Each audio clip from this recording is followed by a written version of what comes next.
Hello, I'm Dr. Sirisha and a warm welcome to you back to my channel. In this particular video, we'll try to understand the toxic nature of work environment.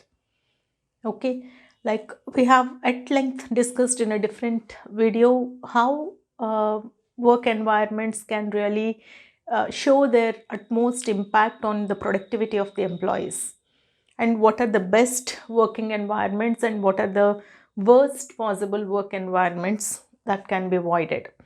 Okay, so in this video we'll see what can be the toxic nature, or how the nature of work environment can be toxic, or rather what can be considered as toxic. Okay, see, pressure to always be on, especially these days, like when remote work culture and internet enabled work culture has set on, there is a constant pressure on the employees to be on all the time, attentive, all the time attending to everything like emails or to the messages or to the chats or to the conferences or to over phone or something like that. Like there is no clear cut differentiation between working timings and non work timings.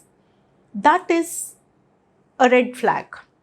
That is the toxic nature of the work environment, we can say. Okay. Similarly, blurring lines between personal and work life. There always should be a balance between work life and personal life.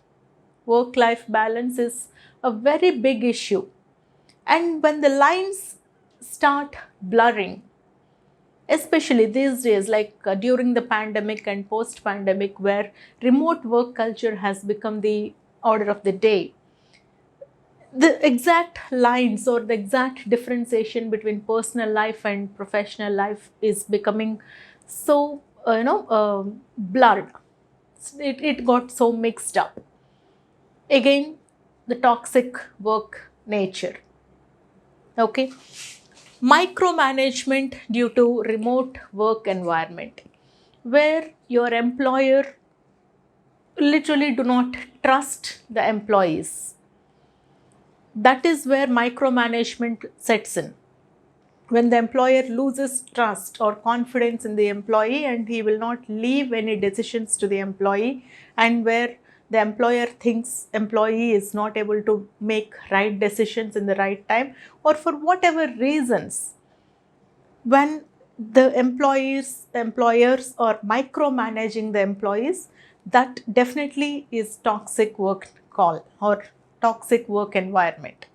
Because employees also, they do need some space, some power, authority.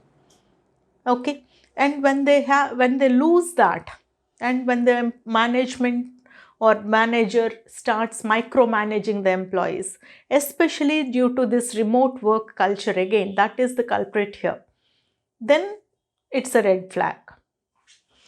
Similarly, not being heard, seen or valued. When the employees do not feel like seen, heard, when they cannot voice their concerns, when they cannot give their suggestions, or when they do not feel that worth and value at the workplace, that implies toxic nature. Because employees, before becoming an employee, you're a human being and you need to have certain personal worth, certain professional worth.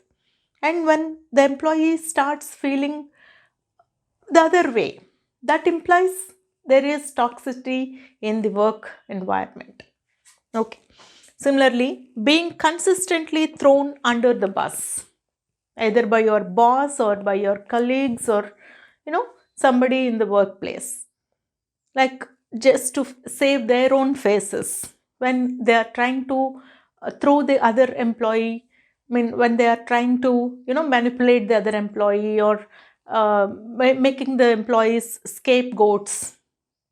Okay, just to save somebody else's face. That definitely is toxic work environment. Similarly, tolerance of sexist or racist jokes or undertones. This happens in a very subtle way. Okay, where especially female employees, they may have to face sexist jokes or undertones. They don't, others don't say anything directly, but they imply that. Female employees, they could sense the underlying or the undertone, but they cannot, complain or something or raise their voice because nothing is direct here. Okay, similarly, jokes based on gender or body shaming, something like that, that definitely is a big no at the workplace. And if that is happening, that implies toxic nature or toxic work environment. Similarly, increasing workload without appropriate support or commensurate pay. When more and more work is dumped on the employee and no additional support has been provided, or when the employee is not being duly paid, big red flag. Okay. Work environment where employees' voices are never meant to be heard. This happens like most of the time. Employers or the managements, they they make tall claims, they give big speeches saying many big things, but practically they are never meant to be done.